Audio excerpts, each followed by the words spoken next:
There are days when you start out with shorts and a tank top and by sundown are huddled for warmth in a borrowed hoodie, with 2 trash bags as pants. Then there are days like one in November 1940, when a blizzard crept up on the Midwest with such speed that a few elderly Chicagoans still refused to take the parkas off 77 years later, just to be on the safe side. The Minneapolis Morning Tribune helped November 11th, the day that the sky exploded above the north of the U.S., started off at a balmy 55 degrees Fahrenheit 13 degrees Celsius, which for Midwesterners is warm enough weather for luau-themed barbecues. But the unusually warm weather was but a precursor to one of the most terrible meteorological outbursts in the history of the U.S. Tornadoes hit Iowa. The Mississippi Valley took on 3 inches of rain in no time. But nothing was as severe as the Armistice Day blizzard.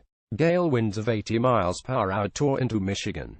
Heavy rain turned into sleet, then heavy snow almost instantly. Everyone was caught unaware. In the course of a few hours, temperatures plummeted from near 60 to the freezing single digits.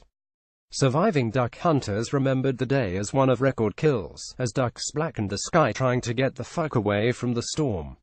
We say surviving, because a lot of hunters drowned or froze to death in that same storm. We assumed that not a lot of duck hunts end with heavy casualties on both sides. Nowhere was safe. Cars were thrown in the paths of oncoming trucks because of the gale winds. 2 trains collided when signals on the tracks couldn't be seen. The whole economy of the region turned into a wreck itself. Iowa was one of the leading producers of apples in those days, but when the storm barreled through the state, apple trees were uprooted and frozen by the hundreds. With the worldwide instability of 1940 looking at you, that Germany, the state had neither the money nor the extra labor to plant new orchards.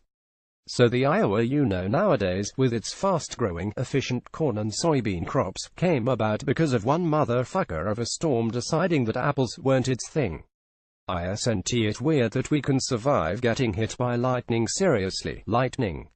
There has to be enough power there to surely liquefy your innards while searing your outer air. But make no mistake, it's real easy to make lightning as lethal as any blizzard, sinkhole, or gas-filled lake. You simply have to add a pinch of gunpowder. When guns and cannons became the new fad in murder technology, they also created the issue of storing the vast amounts of gunpowder somewhere. Following a great instinct to keep it safe and out of reach, the explosive powder was often kept in the vaults of castles or churches. But castles and churches also had another thing in common: they were usually the tallest buildings for miles, making them death traps during thunderstorms and making bell ringing genuinely one of the most dangerous of medieval jobs. Unfortunately, the realization that storing explosives in the same spots that constantly get hit with skyfire is a bad idea would catch on.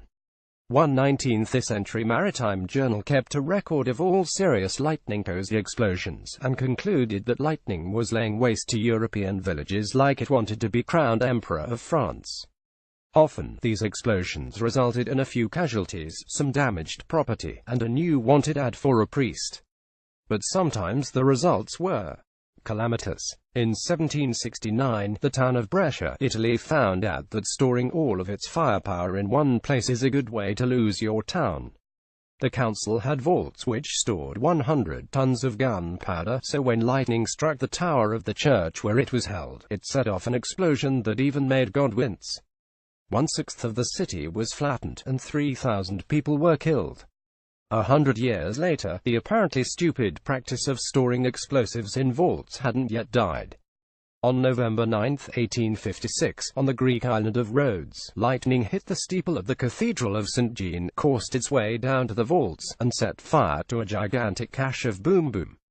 In mere seconds, the cathedral was turned into rubble and the city into a crater. 4,000 people perished, and most of the town was completely blown away. For how religious people were back then, it's weird that no one figured that if your churches keep exploding because of lightning strikes, it might mean that God doesn't like you keeping your explosives in his house. Justin kills people unexpectedly with chuckles on his satire. Talk baseball stats with him on Twitter. Also check out the 5 most spectacular landscapes on Earth that murder you and 7 horrible ways the universe can destroy us without warning. Subscribe to our YouTube channel, and check out Facebook, and we'll follow you everywhere. Get intimate with our new podcast Cracked Gets Personal. Subscribe for great episodes like The Most Insane Things We Saw in Emergency Medicine and 3 Wild Stories from Inside the Opiate Epidemic, available wherever you get your podcasts.